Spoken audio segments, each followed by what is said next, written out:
Hello students, आप सब कैसे हो। जैसे कि आप सभी को पता है कि डिसीजन हम तभी लेते हैं यदि हम प्रॉपर एक प्रोसेस अपनाते हैं। ठीक है, डिसीजन तो लिया जाता है, हमारे पास बड़ी अपॉर्चुनिटी है कोई भी चूज़ कर लो। नहीं, यदि हम अच्छा डिसीजन तभी लेंगे यदि हम कुछ प्रोसेस अपनाएंगे, कुछ स्टेप्स अपनाएंगे कि इसके बाद हम ये करेंगे, इसके बाद ये करेंगे, इसके बाद ये करेंगे, फिर सारा प्रोसेस फॉलो करने के बाद फिर एक डिसीजन लेंगे। उसको हम क्या कहते हैं, steps involve in decision making. ठीक है, आज मैं आपके साथ यही डिस्कस करूँगी। वैसे तो यहाँ पर 10 हैं, ठीक है, कई बार कोई कंबाइंड भी हो जाते हैं डिफरेंट जगह पर। हर जगह डिसीजन लिए जाते हैं, हर जगह डिसीजन लिए जाते हैं, चाहे लो लेवल है, मिडिल लेवल है, हाई लेवल पर है। ठीक है, उनके मतलब कि प्रॉब्लम सभी की क्या होगी, अलग अलग होगी। डिसीजन सभी ने लेना है, ठीक है, और हर एक काम के, हर एक प्रॉब्लम के बहुत सारे सोल्यूशन होते हैं और सभी सोल्यूशन में से एक को बेस्ट को चूज करना। बेस्ट कौन सा होता है, ये नहीं होता है बेस्ट कौन सा होता है। बेस्ट होता है जो हमें सबसे ज़्यादा सूट करता है, जो सबसे ज़्यादा हमारी प्रॉब्लम को सोल्व करता है, वही बेस्ट होता है। ठीक है, तो कौन से स्टेप्स अपनाएंगे हम देखेंगे। आइडेंटिफाई ऑफ ए प्रॉब्लम, सबसे पहले अपनी हमारी क्या प्रॉब्लम है। ठीक है, जैसे आप मैथ का ही प्रॉब्लम सोल्व करते हो तो सबसे पहले ये देखते हैं ना क्या प्रॉब्लम है। पेपर में कोई क्वेश्चन ही आता है तो सबसे देखते हैं ना क्वेश्चन क्या है। ऐसा नहीं एक पूरे चैप्टर में बहुत सारे एक ही टॉपिक से रिलेटेड होते ना, अलग अलग चीज़ें दी हुई हैं, तो आप पूछा कुछ आप कुछ और लिख दे तो क्या हो गया, आपने इतना टाइम भी वेस्ट किया, लिख भी दिया, है ना, तो उसका क्या फ़ायदा हुआ। मतलब सबसे पहले क्या होता है, सबसे पहले प्रॉब्लम को आइडेंटिफाई करना। देखो, हम कोई भी न्यूमेरिकल आपको कराते हैं तो हम कहते हैं पहले आप क्वेश्चन को अच्छे से 10 बारी पढ़ लो, पहले उसको अच्छे से समझ लो। इसी टाइप से जब डिसीजन लेना है सबसे पहले क्या जरूरी होता है कि प्रॉब्लम क्या है उसको आइडेंटिफाई करो, पहले क्या है प्रॉब्लम, फिर एनालिसिस द प्रॉब्लम, प्रॉब्लम को डिटेल में पता करो, डिटेल में डिस्कस करो, डिटेल में उसका पता करो कि प्रॉब्लम हुई, क्यों हुई, कब हुई, कैसे हुई।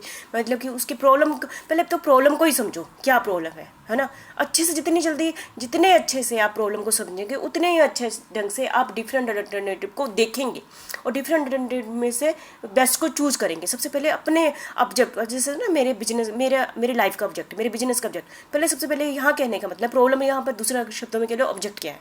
सबसे पहले ऑब्जेक्ट ही क्लियर होना चाहिए, तभी तो हम आगे चलेंगे ना, है ना। तो उसके बाद में ना, नहीं मेरा ऑब्जेक्ट ये नहीं था, मतलब कि सबसे पहले अपने ही ऑब्जेक्ट को बड़े अच्छे ढंग से क्लियर करो। ठीक है, पहले 2 स्टेप यही होते हैं, कलेक्ट, फिर उसके बाद क्या करो, अपने ऑब्जेक्ट को अचीव करने के लिए, बिजनेस के ऑब्जेक्ट को अचीव करने के लिए कलेक्ट करो इन्फॉर्मेशन, है ना, और एनालिसिस द रेलिवेंट इन्फॉर्मेशन। क्योंकि हमारे पास बहुत सारी इन्फॉर्मेशन दी होती है, कोई इरेलीवेंट होती है, सिर्फ हमने क्योंकि इन्फॉर्मेशन बड़ी ज़्यादा होती है ना, तो जो रेलिवेंट है, जो मेरे ऑब्जेक्ट के अकॉर्डिंग है, उस इन्फॉर्मेशन को क्या करना, कलेक्ट करना और उसका एनालिसिस करना करो ना। वैसे दुनिया भर की आप नेट निकालो, दुनिया भर की इन्फॉर्मेशन है किस चीज़ से रिलेटेड ना, पर हमने क्या करना है, जो हमारे टॉपिक से रिलेटेड है उस इन्फॉर्मेशन को निकालो सभी और उसको एनालिसिस करो। ठीक है, discover of alternative course of action. जैसे कि आप देखो, सबसे बड़ी पहले टाइम में बहुत ही सबसे बड़ी लिमिटेशन ही होती ये थी, हमें अल्टरनेटिव से, हमें लाइफ में क्या अपॉर्चुनिटी है वो ही नहीं पता होती थी। हमें कोई बोलता था कि इसके बाद बीकॉम के बाद एमकॉम कर लो, है ना, बस हम उसी एक रास्ते पर चलते रहते थे। अब हमें पता है कि हम बीकॉम के बाद ये भी कर सकते हैं, ये भी कर सकते हैं, ये भी कर सकते हैं। तो पहले सबसे पहले निकाल लो कि इस प्रॉब्लम को सोल्व करने के लिए और क्या क्या क्या अपॉर्चुनिटी है, ये सबसे बड़ी इंपॉर्टेंट बात होती है। ठीक है, यदि हम डिस्कवरी करो, ऐसा नहीं कि घर बैठे एक बंदे ने कहा कि बस आप ये 2 चीज़ें कर सकते हो, नहीं, आप यूट्यूब पर देखो, जो आप दूसरों से टीचर से डिस्कस करो, बाहर लोगों से डिस्कस करो, जितने डिस्कवर मतलब निकालने की कोशिश करो कि आपकी प्रॉब्लम सोल्व करने के लिए कितनी अपॉर्चुनिटी है मार्केट में, है ना। ऐसे बिजनेस में एक प्रॉब्लम को सोल्व करने के लिए कितनी अपॉर्चुनिटी, उसको डिस्कवर करना है, इस पर भी बड़ा काम होना है। ऐसा नहीं है कि ये छोटा सा काम है, सबसे इंपॉर्टेंट काम है कि डिफरेंट अल्टरनेटिव को पहले सेलेक्ट करो। ऐसा नहीं कोई कहता है 5 ही अल्टरनेटिव है इस काम को सोल्व है, हो सकता है 50 निकला है, तो सभी अल्टरनेटिव को पहले ढूंढो। ठीक है, फिर सारे अल्टरनेटिव का एनालिसिस करो डिटेल में। ठीक है, इसके भी ये प्रॉफिट एंड लॉस है, इस अल्टरनेटिव के ये प्रॉफिट एंड लॉस है, एनालिसिस करो डिटेल में, उसके बारे में इन्फॉर्मेशन कलेक्ट करो, उसको समझो, एनालिसिस करो। ठीक है, फिर स्क्रीनिंग ऑफ अल्टरनेटिव्स। स्क्रीनिंग मतलब देख लिया ऐसे तो हज़ारों अल्टरनेटिव्स थे, उसमें से स्क्रीनिंग कर ली, कुछ को चूज़ कर लिया, 100 को चूज़ कर लिया, स्क्रीनिंग ऑफ अल्टरनेटिव्स।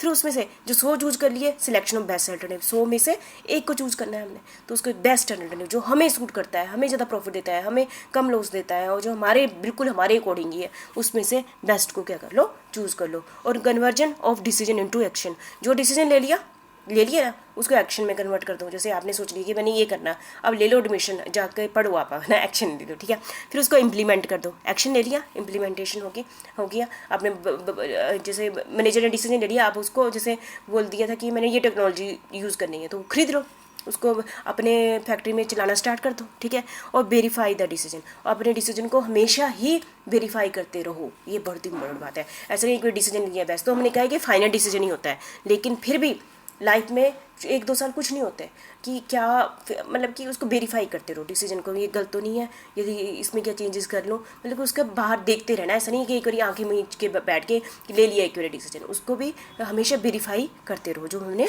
डिसीजन लिया है। ठीक है, ये सारे इन सभी पॉइंट्स को मैं आपके साथ डिटेल में डिस्कस करूँगी। ठीक है, थैंक यू वेरी मच।